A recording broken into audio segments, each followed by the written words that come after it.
మన పోషక పదార్థాలు అనే చాప్టర్ నుండి విద్యార్థులకు పోషక పదార్థాలు ఏ వస్తువులు మనం తీసుకుంటే వస్తుందనే ఉద్దేశంతో పిల్లలకు వివరించడం జరుగుతుంది. దీని ద్వారా ఈ చాప్టర్ ద్వారా 5వ తరగతి విద్యార్థులకు ఆహార పోషక పదార్థాలు అనేది వివరించడం. 2వ తరగతి 3వ తరగతి 4వ తరగతి విద్యార్థులకు గణితం లోపల స్థాన విలువలు ఏ విధంగా చెప్పాలని ఉద్దేశించి చిన్న చార్ట్ ద్వారా లో కాస్ట్ లో మెటీరియల్ ద్వారా స్థాన విలువలు అనేది వివరించడం జరుగుతుంది.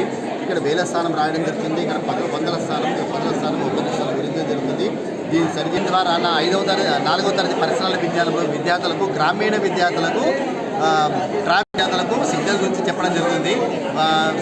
పెద్ద పెద్ద నగరాల్లో కూడలి ప్రదేశాల్లో వాహనాలు విపరీతంగా రెడ్ లైట్ వేయడం వల్ల విద్యార్థులు పోవడానికి అక్కడ అందరు కూడా వాళ్ళ విద్యార్థులు వెళ్ళడానికి ట్రాఫిక్ నిబంధనల ప్రకారం వెళ్ళడానికి సిద్ధంగా ఉండడం జరుగుతుంది.